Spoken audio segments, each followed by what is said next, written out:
चलें बिस्मिल्लाह।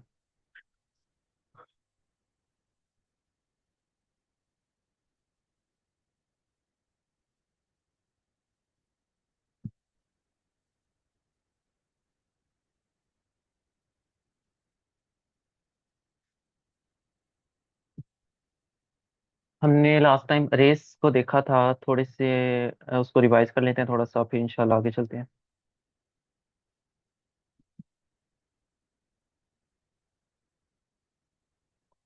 अरेज हमने देखा था, बेसिकली क्या होता है कि कंटिग्यूअस या एडजेसेंट ब्लॉक ऑफ मेमोरी, यानी ए मेमोरी में एक ही जगह पे हम ज्यादा स्पेस जो है वो एलोकेट कर लेते हैं एडजेसेंट साथ साथ, ठीक है। ताकि हमें बहुत सारे वेरिएबल्स बनाने की बजाय एक ही हम अरे बना लेते हैं जितनी हमें साइज रिक्वायर होती है। तो अरे को हमने लास्ट टाइम देखा था कैसे डिक्लेयर करते हैं, कैसे हम उसको एक्सेस करते हैं, कैसे हम इनपुट लेते हैं, कैसे हम आउटपुट देते हैं अरे की। तो एक तो सिंपल तरीका हमने देखा था ना, बहुत टाइम कंज्यूमिंग था। तो बेसिकली जो प्रोफेशनल तरीका है वो क्या है कि हम लूप्स को यूज करें अरेज में। अरेज में लूप्स का कॉन्सेप्ट बहुत अहम है, लूप्स के बगैर अरे का कोई कॉन्सेप्ट नहीं है। यही अरे जब टू डायमेंशनल अरे बनती है तो उसमें फिर नेस्टेड लूप्स आ जाते हैं, जो इंशाल्लाह भी हम देखते हैं आगे। तो यहाँ पर एक और प्रोग्राम है जिसमें एक अरे हमने ली है, ठीक है। ये ARR आपकी अरे का नाम है, जिसमें वेरिएबल का नाम होता है ना, इस तरह अरे का नाम है। आप कोई भी अपनी मर्जी से रख सकते हैं, मैंने ARR रखा है। उसके बाद आप यहाँ पर साइज लिखते हो अपनी अरे का, ठीक है। आप एक और तरीके से आप इसे कर सकते हो। आप यहाँ पर एक साइज नाम का एक वेरिएबल लो, ठीक है। आपने अपनी मर्जी का साइज यहाँ पर असाइन कर दिया, और यहाँ पर 5 की बजाय इस साइज नाम के वेरिएबल को आप लिख दो, ठीक है। तो इस तरह भी आप कर सकते हो। अब जब आपने अरे को यूजर से इनपुट लेना है तो किस तरह आप लोगे, आप एक लूप लगाओगे, जिससे हमने लास्ट सेशन में देखा था। हमने देखा था कि जो अरे का इंडेक्स है वो हमेशा जीरो से स्टार्ट होता है। तो जो आपने लूप है उसको कहाँ से स्टार्ट करना है, जीरो से स्टार्ट करना है, जहां तक अरे का साइज है। तो यहाँ पर मुझे पता है अरे का मेरा साइज 5 है। तो यहाँ मैं 5 की बजाय ना साइज वेरिएबल भी लिख सकता हूँ, ठीक है। दोनों तरीके, मैं आपको दोनों तरीके बता रहा हूँ ताकि आपको अगर कोई इस तरह का मिले तो कंफ्यूज ना हो। तो मैंने यहाँ पर साइज लिख दिया, क्योंकि साइज में भी एक्चुअली अरे का साइज ही पड़ा है। मैं हार्ड कोडेड भी लिख सकता हूँ 5 में, साइज नाम का वेरिएबल को भी यहाँ पे मेंशन कर सकता हूँ, ठीक है। तो मेरी जो अरे फॉर लूप है वो जीरो से लेकर मेरी जो अरे की साइज है वहां तक चलेगी। अच्छा, एक और बच्चे ना बड़े कंफ्यूज हो जाते हैं, जैसे अरे का साइज 5 है ना, तो वो समझते हैं कि इंडेक्स भी इसका 5 तक है। नहीं, ऐसा नहीं है। अरे का जो साइज है वो हमेशा, सॉरी, जो इंडेक्स है वो हमेशा साइज से एक कम होगा, क्योंकि मैंने बताया ना कि इंडेक्स स्टार्ट होता है जीरो से। तो अगर अरे का साइज 5 है तो उसका इंडेक्स कहाँ तक होगा, जीरो से लेकर 4 तक होगा, ठीक है। साइज उसका 5 ही है लेकिन इंडेक्स जीरो से लेकर 4 तक होगा। जीरो को जब आप काउंट करोगे तो टोटल 5 ही बनेंगे वो। तो जब इस लूप को आप रन करोगे, सी इन यानी आपने यूजर से इनपुट लेनी है, और अरे आपने नाम लिखा अपनी अरे का, और पैरेंथेसिस के अंदर आपने वो आई नाम का वेरिएबल जो आपने फोर लूप में डिक्लेयर किया था, इनिशियलाइज किया था, वो आपने यहाँ पर लिख दिया।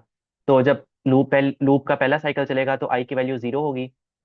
तो वो जीरो एलिमेंट पे इनपुट ले लेगा। फिर first element, second element, third element और फोर्थ इंडेक्स तक ये इनपुट लेगा, और लूप रुक जाएगी, ठीक है। तो ये यूजर से हमने इनपुट ले ली अपनी अरे की। फिर मैंने जब आउटपुट उसी जो मैंने यूजर से इनपुट ली है, लूप अरे किया, मैं चाहता हूँ उसको मैं आउटपुट करूँ सेम, मैं उसी तरह जो है वो एक लूप चलाऊंगा। सेम उसी तरह जीरो से लेकर 5 तक या जीरो से लेकर साइज तक मैं एक लूप चला लूंगा, और मैं अब सी आउट करा दूंगा बिल्कुल उसी तरह से, ठीक है। यहाँ पे मैंने एक डबल कोट्स के अंदर स्पेस भी दिया ताकि वो एलिमेंट जो है वो साथ साथ जुड़े हुए ना आए, स्पेस के साथ आए। आप चाहें तो यहाँ एंडल भी लिख सकते हैं, ताकि जितने एलिमेंट्स हैं वो सेपरेट लाइंस पे है हमारे पास, ठीक है। तो यहाँ तक अगर मैं इसको रन करूँ तो ये कह रहा है कि एंटर 5 नंबर्स, 5 नंबर एंटर करो। तो मैं एंटर कर देता हूँ, 24, 8, 11, 67। तो मैंने नंबर एंटर किए, और उसने साथ ही आउटपुट मुझे दे दिया कि जो नंबर आपने एंटर किए हैं वो ये हैं, अरे एलिमेंट्स 24। अभी नीचे वाला छोड़ दें, बाद में देखते हैं मिनिमम मैक्सिमम। तो जो मैंने एंटर किया उसको उसने आउटपुट दे दिया, ठीक है। तो ये हमने लास्ट सेशन में भी देख लिया था। अच्छा, अब एक दो चीजें और देख लेते हैं थोड़े, जो कॉमन क्वेश्चंस आ जाते हैं ना अरे के वाले से, जैसे मिनिमम कैसे फाइंड करते हैं, मैक्सिमम कैसे फाइंड करते हैं, और अरे को सर्च जो है लीनियर सर्च, ठीक है, वो भी देख लेते हैं इंशाल्लाह। इसको ना अब आपने गौर से देखना है। ये अगर न हमारी फिजिकल क्लास होती तो व्हाइट बोर्ड पे ज्यादा अच्छे तरीके से समझ आ सकती थी, लेकिन मैं अपनी तरफ से कोशिश करूंगा कि ये माइक्रोसॉफ्ट का जो व्हाइट बोर्ड है इसे यूज करते हुए थोड़ी समझाने की कोशिश करूं। तो अगर आप बीच में किसी समझ आए तो मुझे आप रोक दीजिएगा, थोड़ा सा आपने इसे गौर से समझना है, ठीक है। ड्राई रन के थ्रू मैं इंशाल्लाह समझाने की कोशिश करूंगा, बहुत आसान है। आपकी अरे है, ठीक है, फॉर एग्जांपल यही वाली अरे जो मैंने यूजर से ली है, मैं चाहता हूँ कि उसका जो मिनिमम और मैक्सिमम एलिमेंट है उसे फाइंड करूँ। मैंने क्या किया कि अरे जीरो एलिमेंट जो है अरे का, वो मिनिमम, एक मैंने मिनिमम नाम का वेरिएबल बनाया, और जीरो जो एलिमेंट है, जीरो इंडेक्स वाला, वो मैंने उस मिनिमम को दे दिया। अब मैंने क्या करना है कि अरे के हर इंडेक्स वाले एलिमेंट को कंपेयर करना है अपने इस मिनिमम वाले से। अगर तो वो कंपेयर होने वाला एलिमेंट छोटा है, तो मैं इस मिनिमम नाम के वेरिएबल को उसमें असाइन कर दूंगा, वरना मैं असाइन नहीं करूंगा। अभी मिसाल के तौर पे अभी हम मैक्सिमम छोड़ दें, ठीक है, इसको देखें। ये मैंने एक लूप चलाई, क्योंकि जब भी अरेज के साथ काम करें, मैंने बताया लूप हमने चलानी है, ठीक है।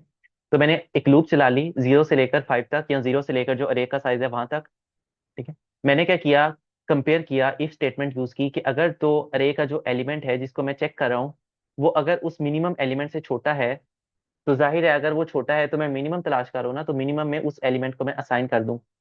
तो ये मेरा इस तरह हर एलिमेंट कंपेयर होगा, और मिनिमम में जो मिनिमम एलिमेंट है अरे का वो आ जाएगा। ये क्लियर हुई बात?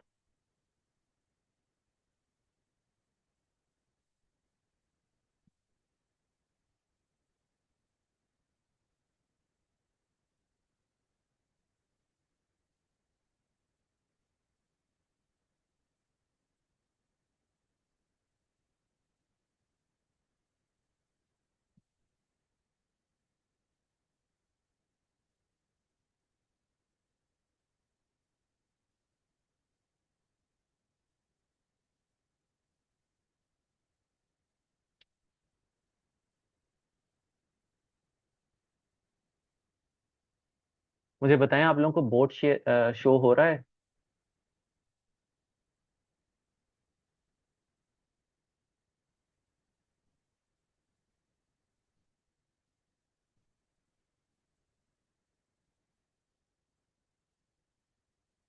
अब इसको देखें, फॉर एग्जांपल हमारे पास ये एक अरे है, ठीक है।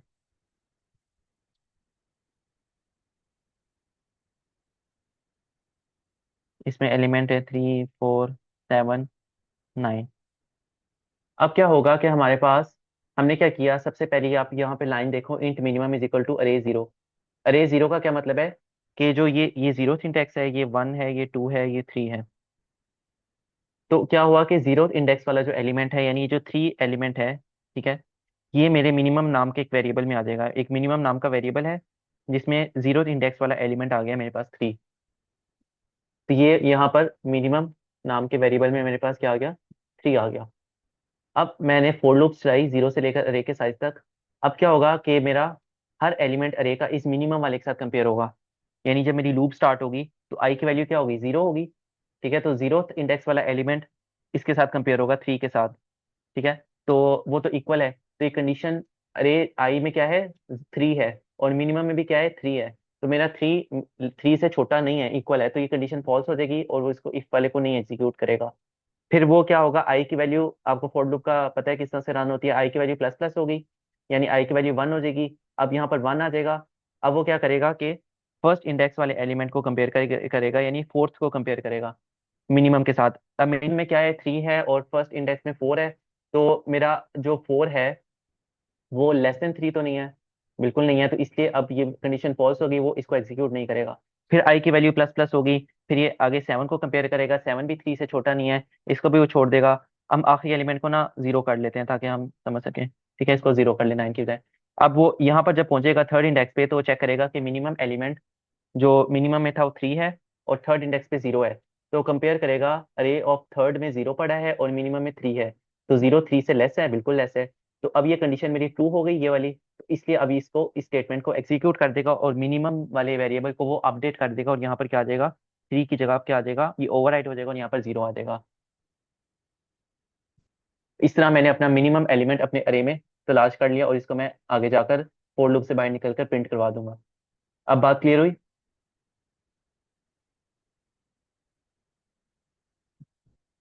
सेम इसी तरह मैक्सिमम एलिमेंट को फाइंड करने का भी सेम यही तरीका है। मैक्स, बस फर्क ये होगा कि यहाँ पर मैंने लेस देन का साइन यूज किया है, तो मैक्सिमम को फाइंड करने के लिए मैं ग्रेटर देन का साइन यूज कर लूंगा, बाकी सेम वही कॉन्सेप्ट है, ठीक है। अब हम चलते हैं लीनियर सर्च पे। लीनियर सर्च भी आसान ही है, इसी तरह का थोड़ा कॉन्सेप्ट है। इसको मैं इंशाल्लाह बोर्ड पे समझाने की कोशिश करता हूँ।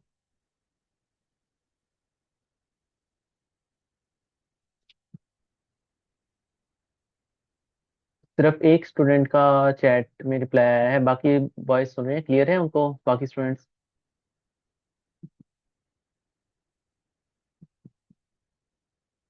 ऐसा तो नहीं मैं खुद को ही पढ़ा रहा हूँ।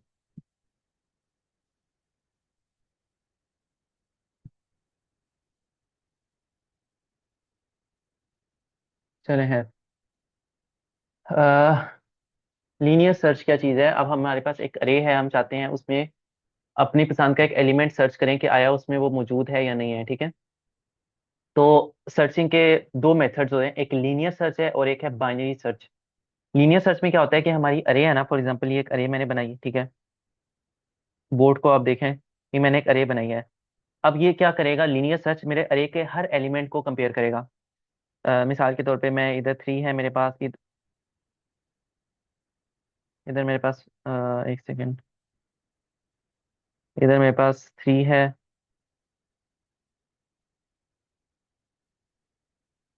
इधर मेरे पास 5 है, इधर मेरे पास 1 है, इधर मेरे पास 7 है। फॉर एग्जाम्पल मैंने ढूंढना है 7 नाम के एक एलिमेंट को। तो ये क्या करेगा, लीनियर सर्च जो है वो हर एलिमेंट को कंपेयर करेगा 7 से।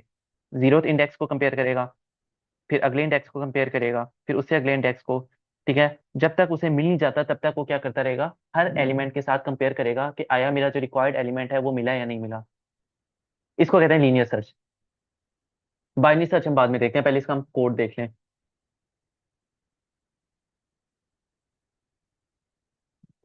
अच्छा, अब जरा इधर आप वीएस कोड को देखें। हमने क्या किया, एक वही अरे यूजर से हमने एक अरे ली, उसको हमने उसमें अब ढूंढना है कि आया वो एलिमेंट जो हम ढूंढना चाह रहे हैं उसमें मौजूद है या नहीं। तो हमने की नाम का एक वेरिएबल ले लिया। वो की पे बेसिकली वो एलिमेंट है जो हम ढूंढना चाह रहे हैं। तो क्या होगा मेमोरी में, साथ साथ आप बोर्ड भी देखें, मेमोरी में क्या होगा, की नाम का एक वेरिएबल बन जाएगा और उसमें वो एलिमेंट होगा जो हम ढूंढना चाह रहे हैं। ठीक है, फॉर एग्जाम्पल हम 7 को ढूंढना चाह रहे हैं, तो की नाम के वेरिएबल में क्या आ जाएगा, 7 आ जाएगा। तो और वो मैंने खुद नहीं वैल्यू ली, वो मैंने यूजर से ही कहा कि एंटर करो नंबर जिसको आप सर्च करना चाह रहे हो। तो यूजर ने वो नंबर सर्च किया और वो की नाम के एक वेरिएबल में आ गया, तो यहाँ पर 7 आ गया। अब मैंने एक और वेरिएबल ले लिया फाउंड नाम का। फाउंड नाम का एक वेरिएबल लिया, ये मैंने बेसिकली इसलिए लिया कि मैं चेक करना चाह रहा हूँ कि जब मेरी वैल्यू फाउंड हो जाएगी ना, जब मेरी वैल्यू मिल जाएगी, तो इसको मैं ट्रू कर दूं, अदरवाइज ये फॉल्स ही रहे। तो इनिशियली मैंने ये इसको अंदर फॉल्स स्टोर कर दिया। ठीक है, ये मैंने स्टार्ट में बताया था, बूलियन भी एक डाटा टाइप होती है जो 0 या 1 स्टोर करने के लिए यूज होती है। तो इनिशियली फाउंड नाम के वेरिएबल में मैंने फॉल्स या 0 स्टोर करवा दिया। अब आते हैं लूप पे, फिर अरे है तो लूप यूज होगी। लूप मैंने चलाई 0 से लेकर 5 तक या 0 से लेकर अरे के साइज तक। अब मैंने क्या किया, अरे के अंदर सॉरी लूप के अंदर एक इफ स्टेटमेंट को यूज किया। बिल्कुल उस तरह जब मैं मैक्सिमम मिनिमम को फाइंड करने के लिए इफ स्टेटमेंट यूज की थी ना, अब इधर भी मैं इफ स्टेटमेंट यूज करूंगा। मैं कंपेयर करूंगा अरे के हर एलिमेंट को अपनी की के साथ। अगर तो वो की के साथ मैच हो गया तो मैं फाउंड नाम के वेरिएबल को ट्रू कर दूंगा और मैं लूप से बाहर आ जाऊंगा। ठीक है, अब इसको मिसाल के तौर पे सबसे पहले जब ये लूप स्टार्ट होगी तो आई की इंडेक्स जो है, आई की वैल्यू लूप की क्या होगी, 0 होगी। 0 होगी तो क्या होगा कि यहाँ पर 0 चेक करेगा की से, यानी जो 0th एलिमेंट है वो मेरी की के बराबर है या नहीं। की में 7 है, तो कंपेयर करेगा कि आया 0 = 7 है या नहीं। बिल्कुल इक्वल टू 7 नहीं है।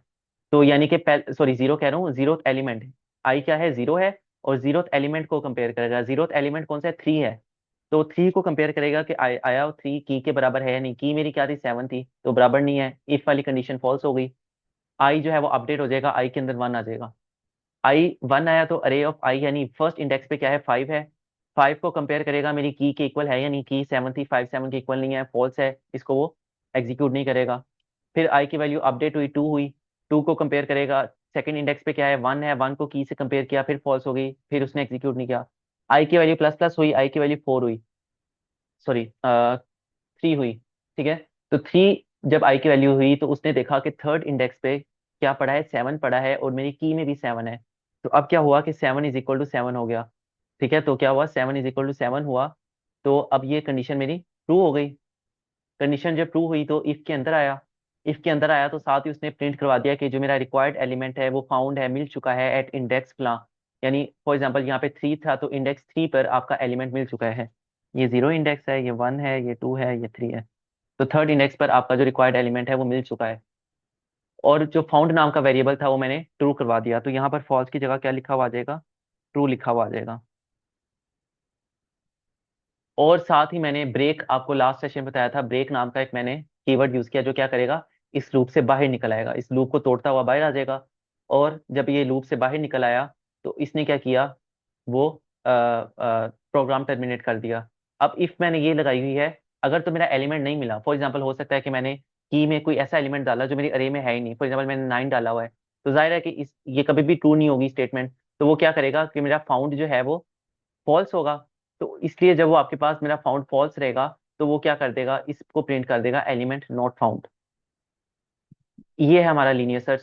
क्लियर है यहाँ तक? कोई चीज जो ना समझ आई हो?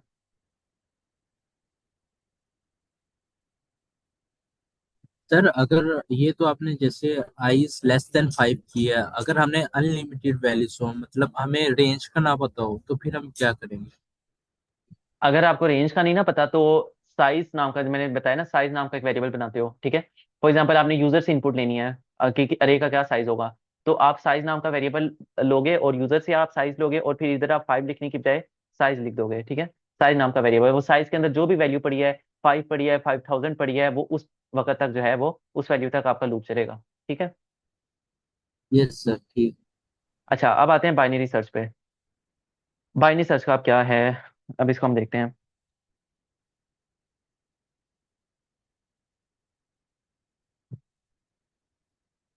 बाइनरी सर्च बेसिकली क्या होता है कि आपके पास जो अरे है ना, ये अरे को ब्रेक कर देता है आपको दो हिस्सों में।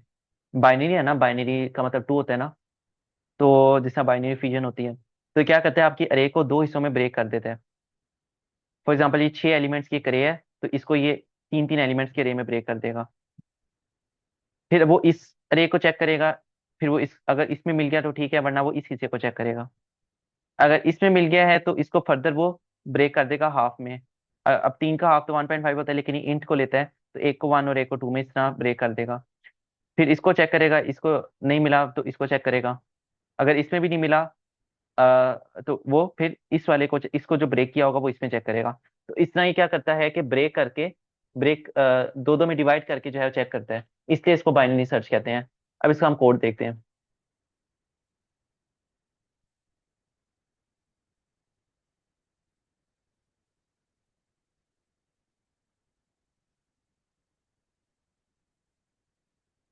अच्छा, लीनियर सर्च वाले को एक बार ना रन करके देख लेते हैं, ठीक है, ताकि क्लियर हो जाए आपकी।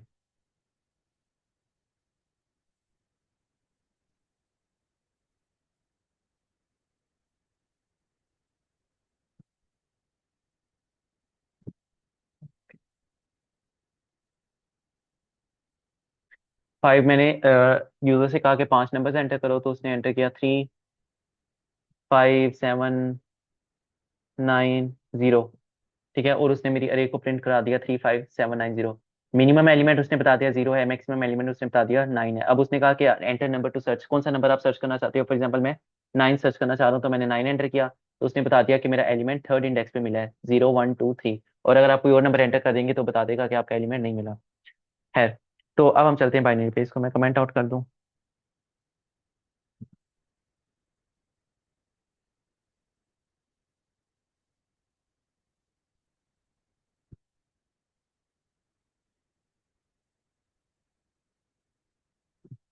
अब बाइनरी सर्च में क्या है, सबसे पहले आपने उसी तरह एक अरे ले ली, यूजर से ले लें या अपनी तरफ से हार्ड कोडेड वैल्यू डाल दें। मैंने सबसे पहले उसी तरह साइज नाम का एक वेरिएबल डिक्लेयर किया, एक अरे ले ली ARR नाम की, अपनी मर्जी से मैंने उसमें वैल्यू डाल दी। अच्छा, बाइनरी सर्च की कंडीशन है कि बाइनरी सर्च में जो आपने अरे है ना, वो सॉर्टेड होनी चाहिए आपकी। यानी आपके पास क्या होनी चाहिए, सॉर्टेड होनी चाहिए आपके पास असेंडिंग ऑर्डर में। अगर आपके पास अरे सॉर्टेड नहीं है तो आप उसे बाइनरी सर्च नहीं यूज कर सकते, फिर आपको पहले अरे सॉर्ट करनी पड़ेगी अपनी। तो सबसे पहले कंडीशन क्या है कि अरे आपकी सॉर्टेड होनी चाहिए, ठीक है। तो आपने एक अरे ले ली जो आपकी सॉर्टेड थी। फिर आपने उसी तरह की नाम का एक वेरिएबल ले लिया, यूजर से कहा कि नंबर एंटर करो जो आप सर्च करना चाहते हो, आपने की नाम के वेरिएबल में से स्टोर कर लिया, ठीक है। मैं यहाँ पर बना लूँ साथ, ये मैंने एक अरे ले ली जो 4 एलिमेंट्स पर है, बल्कि मैंने यहाँ पर 4 5 एलिमेंट्स लिए हैं। चलो 5 कर लेते हैं, ठीक है। मैंने सॉर्टेड एक अरे ले ली, 1 3 5 7 9, 1 3 5 7 9। इंडेक्स अगर आप लिखो तो इसका 0 इंडेक्स है, इसका 4 1 2 3 4। अच्छा, अब मेरे पास क्या है? अ, अब इसमें क्या करना है, मैंने बताया ना, अब आपने ब्रेक करना है अपनी अरे को दो हिस्सों में। तो आपने क्या किया, एक स्टार्ट नाम का वेरिएबल ले लिया और एक एंड नाम का एक वेरिएबल लिया। स्टार्ट नाम के वेरिएबल में आप क्या करोगे, जो अरे का पहला इंडेक्स है ना वो स्टोर कर दोगे। तो यहाँ पर आपने जो अरे का पहला इंडेक्स है 0 वो स्टोर कर दिया। एंड नाम के वेरिएबल में आप क्या करोगे, जो अरे का आखिरी इंडेक्स है वो आप स्टोर कर दोगे। अब अगर तो आपने अपनी तरफ से अरे ली हुई है, तो आपको पता है कि आपका 5 साइज है, तो अरे का आखिरी इंडेक्स 4 होगा। तो आप डायरेक्ट 4 भी लिख सकते हो, लेकिन आपको नहीं पता आपके अरे का क्या साइज है, जैसे भाई ने सॉल्व किया था। तो आप क्या करोगे, साइज -1। मैंने आपको बताया था ना, अरे का जो आखिरी इंडेक्स होता है वो साइज में से -1 होता है। जैसे इस अरे का साइज 5 है, तो आखिरी इंडेक्स 4 होगा। तो आपने एंड को क्या कर दिया, साइज -1, तो साइज 5 था, 5 - 1 4। तो एंड में 4 आ गया। एक और आपने वेरिएबल ले लिया मिड नाम का। ठीक है। अब आपने क्या किया, और फाउंड में उसी तरह जिस तरह आपने फॉल्स स्टोर कराया था, इस तरह फाउंड में आप फॉल्स स्टोर कर दोगे। ठीक है, जो अभी आपको एलिमेंट नहीं मिला। अब इसको क्या कैसे हमने लगाना है, अब आपने ना सबसे पहले एक लूप यूज की, वाइल लूप।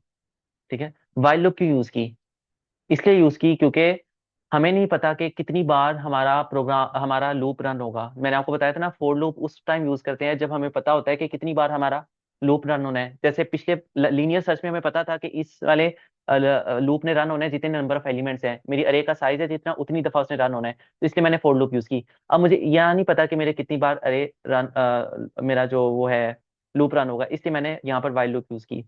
वाइल लूप में मैंने कंडीशन क्या डाली कि जब तक start less than equal to end है। ये अभी आपको समझ नहीं आएगी, पहले आप आगे देखें फिर ये कंडीशन आपको समझ आएगी।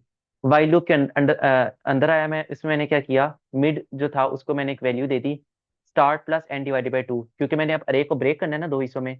तो ब्रेक कैसे करेंगे हम, अगर उसके स्टार्ट और एंड को जमा करने के बाद 2 से डिवाइड कर दे तो मुझे उसका हाफ मिल जाएगा। ठीक है। तो अरे का स्टार्ट क्या था, 0 था। 0 में मैंने उसका एंड क्या था, 4 था। 4 प्लस किया, क्या मुझे मिल गया, डिवाइडेड बाई 2। यानी कि मुझे आंसर आ गया 0 + 4, 4/2 2। तो जो अरे का मिड था, 4 का मिड क्या होता है, 2 होता है, तो मुझे 2 मिल गया। तो मेरे मिड के अंदर क्या वैल्यू आ गई, मैंने मिड के अंदर 2 नाम का वैल्यू जो है वो स्टोर कर दी।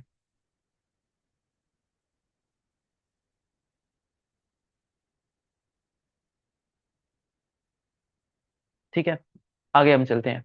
अब क्या होगा कि वो जो अब मिड था, जो सेकंड जो नंबर था, अब उसके अंदर जो वैल्यू पड़ी है वो उसे कंपेयर करेगा की से। बेसिकली बाइनरी सर्च का ये कॉन्सेप्ट है कि उसने अरे को दो हिस्सों में तकसीम किया, जो मिड वाला एलिमेंट है उसे वो कंपेयर करेगा की से। ठीक है। अगर तो मिड वाला एलिमेंट की से मैच हो जाता है तो वो फाउंड को ट्रू कर देगा और वो सी आउट करा देगा कि आपका एलिमेंट मिल गया है, और वो लूप से ब्रेक कर देगा, जिस तरह हमने पहले पढ़ा था। अगर तो वो मिड वाला एलिमेंट मैच नहीं होता, मिसाल के तौर पर इस केस में मिड वाला एलिमेंट यानी सेकंड इंडेक्स पे जो आपका एलिमेंट है वो क्या है, 5 है। की भी मैं बना लेता हूँ। की के अंदर मैं फॉर एग्जांपल सर्च करना चाहता हूँ 7 को। ठीक है।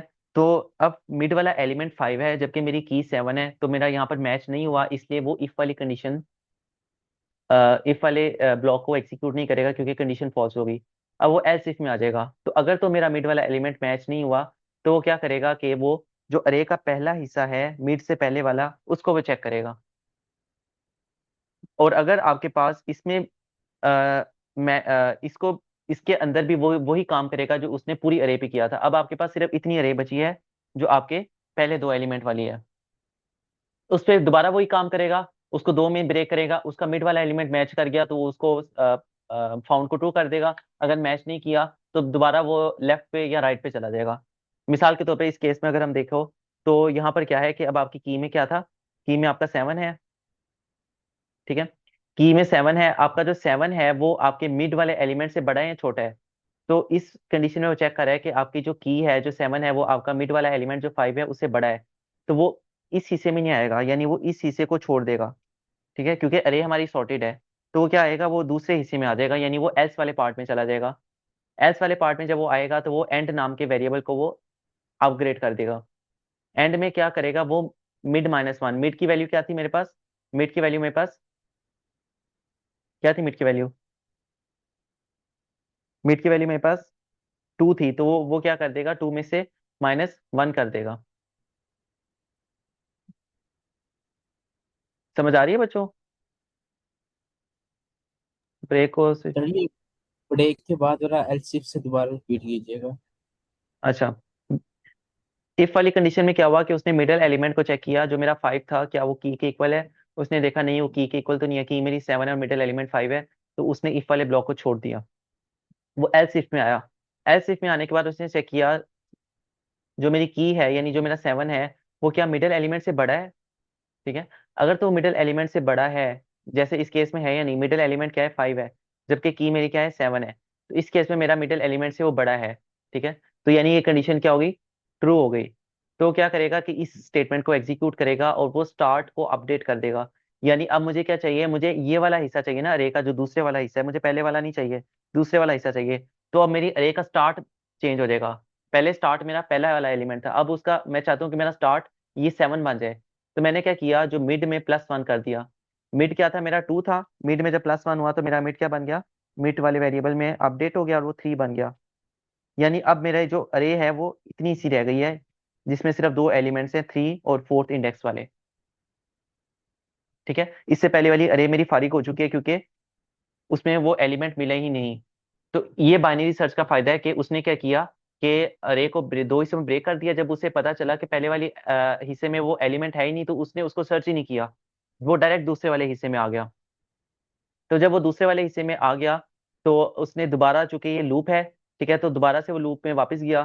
ठीक है, फिर उसने क्या किया, एक मिड, नया मिड बनाया। अब क्या होगा, अब मेरा स्टार्ट चेंज हो चुका है, स्टार्ट में क्या वैल्यू आ चुकी है, अभी मैंने स्टार्ट में अपडेट किया, मिड में क्या था, 2 था, तो 2 + 1 3। तो मिड स्टार्ट में मेरे पास एक नई वैल्यू आ चुकी है जो कि क्या है, 3 है। तो मैं इसको अपडेट कर दूं स्टार्ट को, स्टार्ट में मेरे पास क्या आ चुकी है, 3 वैल्यू आ चुकी है। ठीक है, तो अब क्या होगा, start plus and divided by 2। Start क्या है मेरा, 3 है, 3 + 4, 4 5 6 7, 7 डिवाइडेड बाई 2। अब ये आंसर पॉइंट में आता है, लेकिन मैंने आपको बताया था इंटीजर में कन्वर्ट हो जाता है। और 7 डिवाइडेड बाई 2 जब आप करोगे तो क्या आएगा, 2 2, पॉइंट के बगैर 2 1 आएगा आंसर। ठीक है, 1 ही आता है ना, 7 डिवाइडेड बाई 2 1 पॉइंट समथिंग आता है। एक सेकंड, नहीं 1 तो नहीं आता है। 7 डिवाइडेड बाई 2, 2 2 4, 3 पॉइंट समथिंग आता है। तो यहाँ पर 3 आ जाएगा। ठीक है, अब वो क्या करेगा कि थर्ड एलिमेंट को चेक करेगा, यानी जो मिड थर्ड जो आपका एलिमेंट है उसको कंपेयर करेगा की से। मिड में अब आपका 3 आ चुका है, तो थर्ड एलिमेंट को कंपेयर करेगा आपकी की से। की थर्ड एलिमेंट में 7 है और की में भी 7 है। अब मेरे पास इफ वाली स्टेटमेंट ट्रू हो गई है। तो अब वो क्या करेगा, जब ये ट्रू हो जाएगी तो ये अंदर आएगा, मुझे बता देगा कि मेरा जो आपका एलिमेंट है वो मिल चुका है, इस वाले इंडेक्स पे फाउंड को ट्रू कर देगा और वो लूप को ब्रेक करता हुआ जो है वो बाहर आ जाएगा।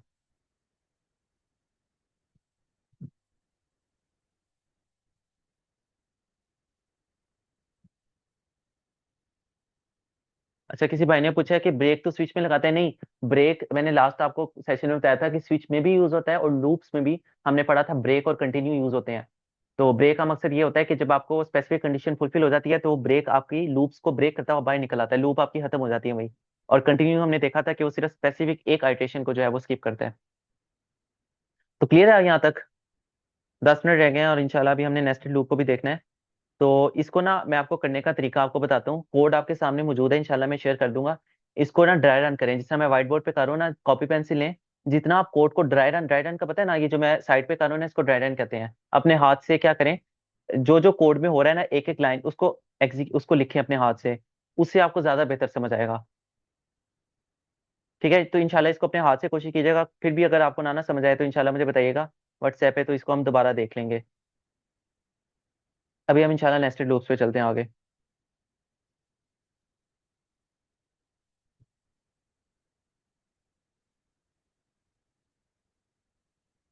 नेस्टेड लूप्स क्यों यूज होते हैं?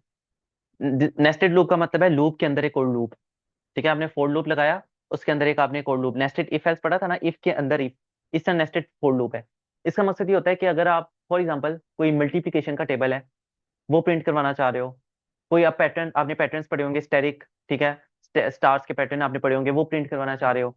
या 2D अरेज, जो अभी इंशाल्लाह हम देखते हैं, 2D अरेज जो मैट्रिसेस होते हैं, आपके मैट्रिसेस पढ़े हैं ना मैथ्स में आपने। तो मैट्रिसेस अगर आप करना चाह रहे हो तो उसके लिए आप जो है ना 2D नेस्टेड लूप्स यूज करते हो।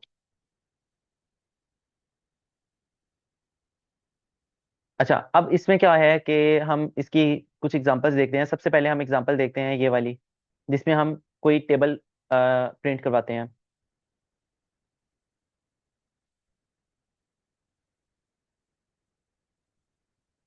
ये मेरा एक प्रोग्राम है, मैं चाहता हूँ कि किसी भी नंबर का एक टेबल प्रिंट कराऊं। तो पहले लूप के बगैर, नेस्टेड लूप के बगैर सिंपल लूप से करते हैं, फिर नेस्टेड लूप से। ठीक है। अब इसमें क्या किया कि मैंने एक नंबर है, यूजर से कहा नंबर एंटर करो, उसने नंबर एंटर किया। मैं उसका टेबल प्रिंट करवाने के एक सिंपल लूप यूज करूंगा, जो 1 से लेकर, हमें मोस्टली जैसे 2 का टेबल है तो हम 10 तक प्रिंट करते हैं ना, 2 1 2 से लेकर 2 10 20 तक। तो मैंने लूप को चला दिया 1 से लेकर 10 तक। और मैंने क्या किया, एक सी आउट स्टेटमेंट लगा दी कि मेरा जो नंबर है, फॉर एग्जाम्पल यूजर ने 2 एंटर किया है, 2, फिर मल्टीप्लाई का साइन आएगा, और आई आई क्या है, 1 से लेकर 10 तक। 2 1 2, यहाँ पर आई चेंज हो जाएगा, 2 2 फिर 2 3 2 4 इस तरह 10 तक जाएगा आई। फिर इज इक्वल टू का साइन डाला, और इज इक्वल टू के बाद मैंने यहाँ पर एक एक्सप्रेशन डाल दिया, नंबर मल्टीप्लाई बाय आई। जो नंबर यूजर एंटर करेगा, 2 का टेबल है तो 2 मल्टीप्लाई होगा 1 से, फिर आई 2 से, फिर 3 से, 4 से। तो इस तरह मेरे पास 2 का एक मल्टीप्लिकेशन टेबल प्रिंट हो जाएगा।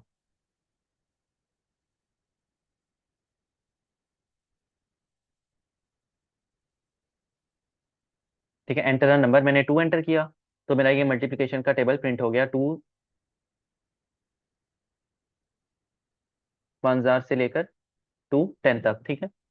तो ये उस टाइम है कि जब आप एक नंबर चाहते हो आपका एक नंबर का सिर्फ मल्टीप्लिकेशन टेबल हो। अब आप चाहते हो कि बहुत सारे नंबर्स का इकट्ठा मल्टीप्लिकेशन टेबल हो, यानी 1 से लेकर 10 तक जितने भी नंबर्स हैं उन सब का टेबल हो, 1 का भी टेबल हो, 2 का भी टेबल, 3 का भी, 4 का भी। तो उसके लिए फिर आप नेस्टेड लूप यूज करते हो। अब आप यहाँ पर आओ नेस्टेड लूप की एग्जांपल में। अब आपने क्या किया, यहाँ पर अगर आप देखो तो आपकी आउटर लूप है, ये वाली आउटर लूप है, और ये आपकी इनर लूप है। आउटर लूप किसके लिए है, जिस नंबर का आपने टेबल प्रिंट कराना है। आपने 1 से लेकर 10 तक 10 के 10 नंबर्स के टेबल प्रिंट कराने हैं, तो आपने आई इज इक्वल टू 1 से लेकर आई इज इक्वल टू 10 तक, लेस देन इक्वल टू 10 तक आपने लूप चला दिया। ठीक है। तो यहाँ पर प्रिंट हो जाएगा table of I, table of 1, table of 2, table of 3, 10 तक। इनर लूप में आपने वो लूप लगाया जो आपने पिछले वाले प्रोग्राम में लगाया था, जिसका आप टेबल प्रिंट करना चाह रहे हो। तो आपने क्या किया, जे इज इक्वल टू 1 से लेकर 10 तक लूप चलाया, यानी आपने 10, जैसे 1 का टेबल है तो 1 से लेकर 10 तक आपने उसका टेबल प्रिंट करवाना है। और वही स्टेटमेंट आपने लिख दी जो आपने यहाँ पर ऊपर लिखी थी। फर्क सिर्फ ये है कि यहाँ पर आपने आई क्रॉस जे लिखा। आई में क्या है, आई में वो टेबल है जिसका आप प्रिंट करना चाह रहे हो। फॉर एग्जाम्पल 1 का टेबल आप प्रिंट करना चाह रहे हो तो आई में 1 है, और जे जो है वो आपका इनर लूप है जो आप 1 से लेकर 10 तक प्रिंट कराना चाह रहे हो। मिसाल के तौर पर इसे रन करते हैं, फिर आपको समझ आएगी।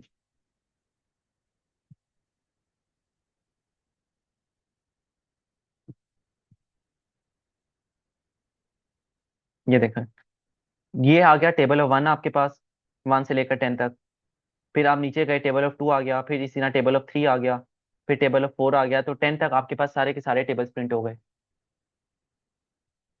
आउटर लूप शो क्या शो कर रहा है कि जिनके टेबल आपने प्रिंट करने हैं 1 से लेकर 10 तक, आपके जो टेबल्स आपने जिनके प्रिंट करने हैं। और इनर लूप आपके पास जो आपके टेबल का दूसरा नंबर होता है उसको शो कर रहा है। क्लियर हुई ये बात?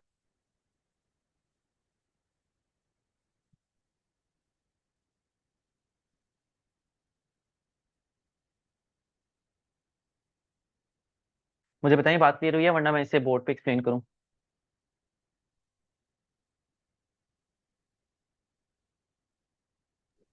सर एक दफा करते हैं। जी,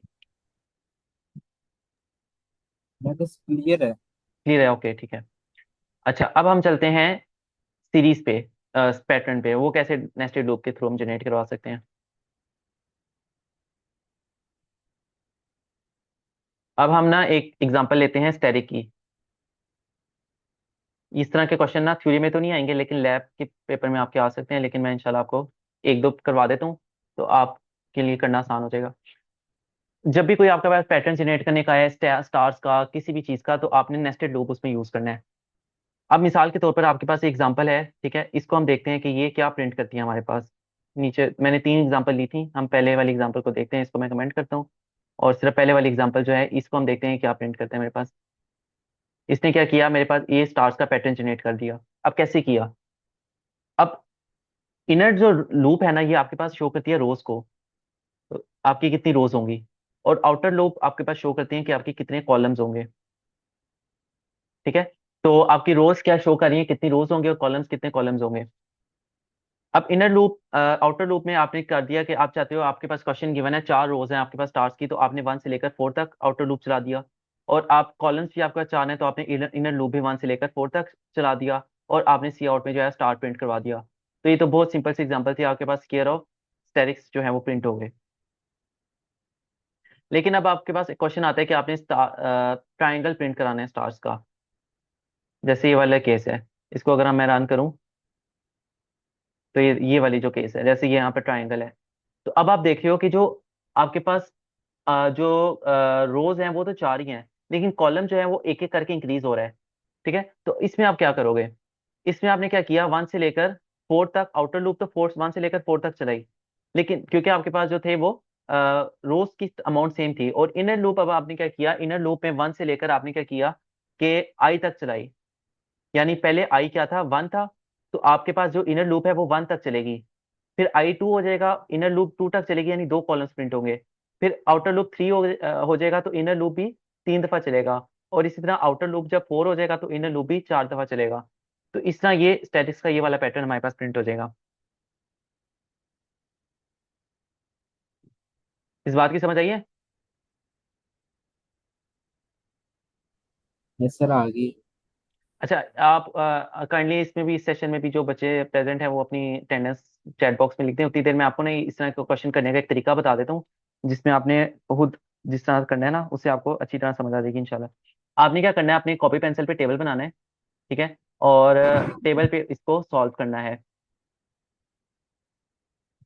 हम्म। आप इस तरह क्या करना है, आपने एक टेबल बनाना है, यहाँ पर आई की वैल्यू लिखनी है टेबल में। उसके बाद आपने यहाँ पर जे की वैल्यू लिखनी है। और इधर क्या करना है, आपने आउटपुट लिखना है। भाई। फॉर एग्जाम्पल आई की वैल्यू स्टार्ट में 1 थी, जे की वैल्यू भी, आई की वैल्यू जब आउटर लूप हेलो। 1 था इन। जी जी, कोई कह रहे हैं आप कुछ? आई की वैल्यू 1 हुई, जे की वैल्यू 2 हुई, जे की वैल्यू 1 थी। ठीक है, आउटपुट में एक स्टैटिक प्रिंट हो गया। फिर आई की वैल्यू तो 1 नहीं रही, क्योंकि इनर लूप पहले कंप्लीट होगा। और इनर लूप कहाँ तक चलना है, 1 से लेकर 4 तक। तो जे की वैल्यू भी 2 हुई, तो 2 स्टैटिक प्रिंट हो गए। फिर जे की वैल्यू 3 होगी, तो 3 स्टैटिक प्रिंट हो जाएंगे। फिर तीन जे की वैल्यू 4 होगी, तो 4 स्टैटिक प्रिंट हो जाएंगे। फिर आई की वैल्यू 2 होगी, फिर जे 4 बार प्रिंट होगा, 4 स्टैटिक प्रिंट हो जाएंगे। तो इस तरह टेबल बना के जो है ना, आपने इस क्वेश्चन को सॉल्व करना है। तो इंशाल्लाह आपको हो जाएगा ये।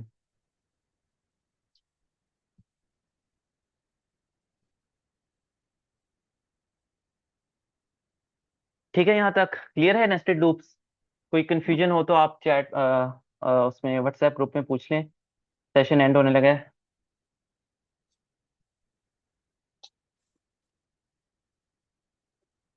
भाई एक सवाल था मेरा। जी जी।